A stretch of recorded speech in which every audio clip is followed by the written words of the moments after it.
សូមស្វាគមន៍មកកាន់ Channel D Rod Cooking ថ្ងៃនេះ Channel នៃខ្ញុំនឹងបង្ហាញលោកអ្នកពីមុខម្ហូបសម្លម្ជូរយួន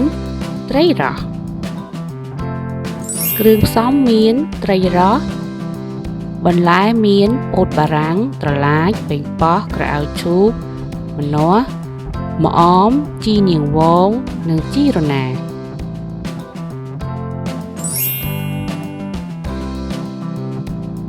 ខ្ទឹមសចិញ្ច្រាំស្ករសអំបិលប៊ីចេងប្រេងឆា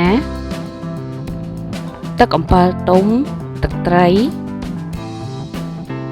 យើងធ្វើការរៀបចំត្រីជីនិងបន្លែរបស់យើងឲ្យបានរួចរាល់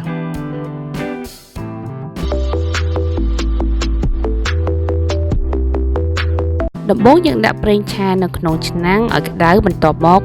ចាក់ខ្ទឹមសចិញ្ច្រាំចូល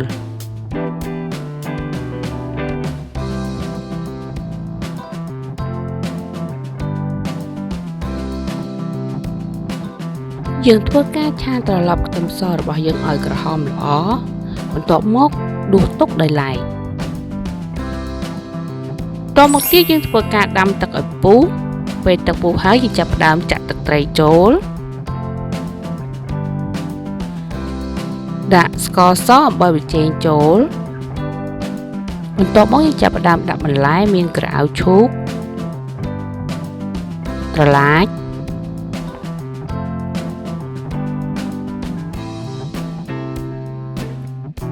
និងម្នាស់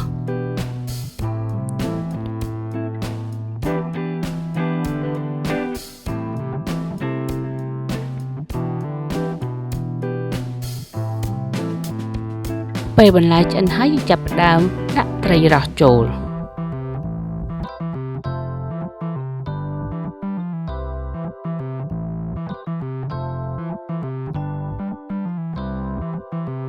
បន្ទាប់មកដាក់ប៉េងប៉ោះចូល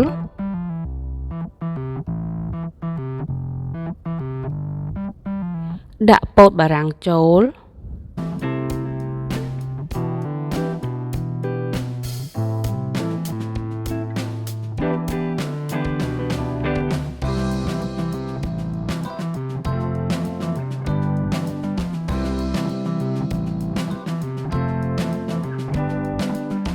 ពេលបន្លែឆ្អិនរួចរាល់ហើយយើងចាប់ផ្ដើមបន្ថែមទឹកអំពិលទុំចូលរួចភ្លក្សឲ្យល្មម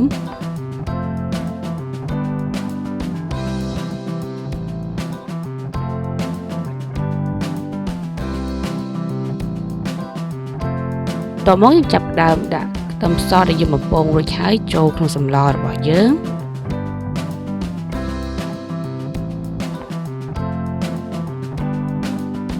បន្ទាប់មកទៀតយើងដាក់ជីរណាជីនាងវងនិងម្អមចូលជាការស្រេច